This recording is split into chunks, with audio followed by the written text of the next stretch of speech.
Thank you so much for joining us again for this series on aspiring female entrepreneurs and women business people who are using executive coaching and mentorship and having sounding boards to improve their careers and really be grounded in their careers and their work life and their home life.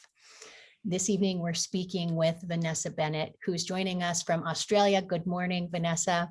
And before we get started, hear about your background, I want to say thank you very much to Tom McCallum, who has brought us together. I know that we both have known him for years and had the opportunity to work with him in various capacities. So thank you for being here with us today.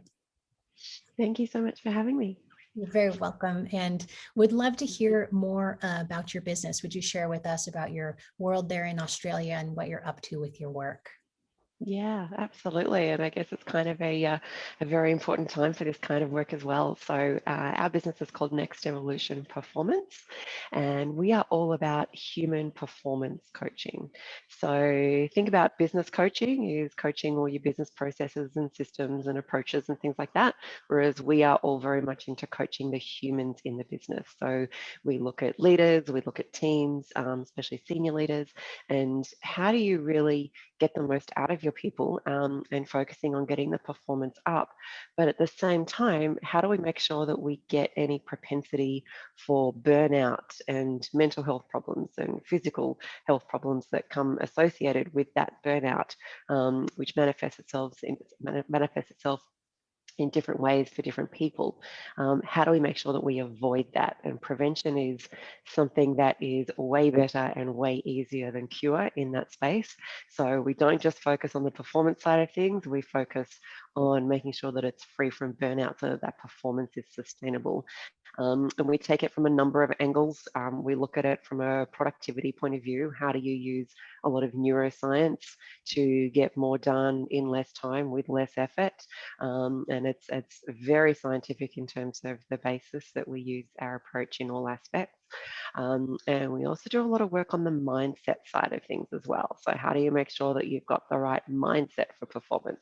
So we often top and tail a lot of business coaches because business coaches come in and they want people to do such and such, but then they find that it's their limiting beliefs that are holding them back, or whatever's happened in a past life in some way, shape, or form, some of their experiences that limit that. And so we do a lot of work around the mindset side of things for people, and obviously that's different for different people depending on where they've started. We call it mental fitness, and everyone's different, just like everyone's different in physical fitness. So we sort of diagnose all of that and help people to really be at their best. So we look at it from so many different angles. And it goes where it needs to go. So you work with teams, with leaders, you work with business coaches. So you are deep in the world of coaching. And Yes. you had shared with me that Tom McCallum served as a mentor for you when you were getting your business up and going. And I would love to talk about the role of mentorship, how that specifically has supported you, and what your thoughts are on how other women can be supported by finding strong mentors in their lives. Yeah, I'm one of these big believers in there are always people out there that are better at things than I am, and so therefore they're the ones that I should be bringing in to work with us to basically help us do so many things better. Now, obviously, we believe we're experts in the human performance coaching things, but that's about it. So we want to make sure that we've got other experts surrounding us to help with that. And even just as an aside, I'm also a part-time fitness instructor, and yet I still have a personal trainer to coach me and to train me. So I'm a very big believer in asking for help. And mentors and coaches, they will get you to where you were probably going to be anyway, but they'll get you there a lot more quickly than you would on your own. And a lot of people have a lot of expertise in areas that we don't. And so therefore, great at coaching for me for the human side of things. But as far as running a business goes, that wasn't really, the best part of what I wanted to do. So making sure that I had people that could come in and help me with that. And Tom's been really, really invaluable from that side of things. It's to sort of help me to think things differently. He's got a very global perspective, and we have a global perspective as well, even though we sort of sit down here in Sydney, Australia. And my business partner's over in Auckland, but she used to live in the UK. So we've got clients in 10 countries. And so we're used to being able to also jump on planes and go and see people, but we're also very used to doing things online. Obviously, at the moment, we are kind of stuck doing things online. And so therefore, we just need to make that work as best we can. So to still continue to have a global focus, I think having people living outside your own country is a great way to bring people into the fold so that you can hear what's going on in other parts of the globe that you're potentially doing business with. That is a great point. And so not everybody knows somebody else in another country. I'm curious how, with you in Australia and Tom in the UK, how did you, and he was previously in Cayman, how did you two connect? How did you find yourself an international mentor? Yeah, I know it's kind of weird, isn't it? I luckily I've worked with companies that also have a global focus. So before I went into coaching, I was working in financial services, and lucky I had quite a few contacts in different parts of the world with that as well, which has really been invaluable. So I'm a big believer in always being open to networking for whatever reason. You can provide value to others. You're going to get value from other people. But I met Tom through, well, actually, take a step back. I met my business partner, Alex, through a person who I used to work with in financial services down here.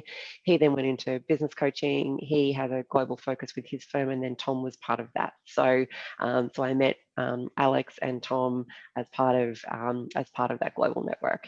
And then, the world's a very small place, especially with social media these days. So it's really great that we can connect with people, and I make a point of making sure that I've got contacts in all parts of the world, because it's useful, right? Like, it's just good to get different people's perspective on things. That is a great point. I'm curious, from your perspective, what would you say makes a good mentor? So if we have an aspiring entrepreneur or a businesswoman who's looking for her first mentor or a new mentor, what would you recommend based on your experience that she be looking for? Yeah, I think someone who has been in your shoes. So someone who's run businesses of all shapes and sizes. People that have had obstacles to overcome as well. That's always a useful one. But people who are willing to listen. So I always find that with Tom, he's great at just listening. What's going on? What's on your mind? And that's obvious. That's a question that I really like asking my clients as well. So that probably resonated. The fact that Tom's very good at doing that. So someone who's willing to listen, someone who's not willing to solve things for you, but just give you different ways of thinking about things, so that ultimately it's your decision with what you want to do and how you want to take your business. But people who are willing to listen to you, and someone that you respect. So it needs to be someone who you go, wow, that I really love what they've done with that, or how they approach that. So I think it's someone who's willing to listen, and someone who you really respect. Hmm, that's a great point. I One of the things that I love about Tom is that he grew up in Scotland and had many very powerful, successful female role models in his family and in his life. And so he's, as a result, just very naturally oriented to seeing women in leadership and wanting to support their leadership. I'm curious, what's it been like for you as a woman in business? How have you benefited from having a mentor or a sounding board who's cognitively diverse from you, who's a man? How has that difference served you in your perspective and your ideas and how you've been progressing your business? Yeah, I think that's a really great question, and it's really interesting. I've never really been someone who sees gender per se. I'm more around, am I able to connect with this person? And I guess kind of people have said of me in business that I'm actually probably more masculine brain than probably the classic female brain. I'm pretty logical, and without going into too many stereotypes or things like that. So I don't see it as that. I think that there are that they're like, regardless of whether someone's male or female, I think it comes down to that connection that you have with them, the respect that you have with them. And I think Tom is great on both sides. You know, he's very in tune with females, but you know, he can also offer a pretty rational perspective that might be different from if I had a female coach, and a female mentor. So I think it's good to get all perspectives, because quite often we get so caught up in our own heads as to what we think is right or the right way of thinking about things. And then just to get someone to say, well, have you thought of it this way? And it's like, oh, actually, no, I hadn't. Interesting. So I don't necessarily see gender on those things. And I don't know, maybe I've got a bit of a blind spot there, I'm not sure. But I just really focus on the way that you know, Tom feels willing to listen, and he's able to offer fresh perspectives. So I think that's really the key for me. I don't really mind whether he's male or female, Yeah. but for me, that's the outcome, and we work really well together. So yeah. That's fair. Well, this has been so useful. You've provided such great information on the qualities of a mentor that have been useful to you and how to go about finding one. Before we wrap up here, I'm going to share where to find Tom. Would love to hear what your website is, and then would love to hear any words of advice that you have for women who are getting started in entrepreneurship or who are already accomplished businesswomen. Before we wrap up, my name is Rosie Von Leela. You can find me at vonleela.com.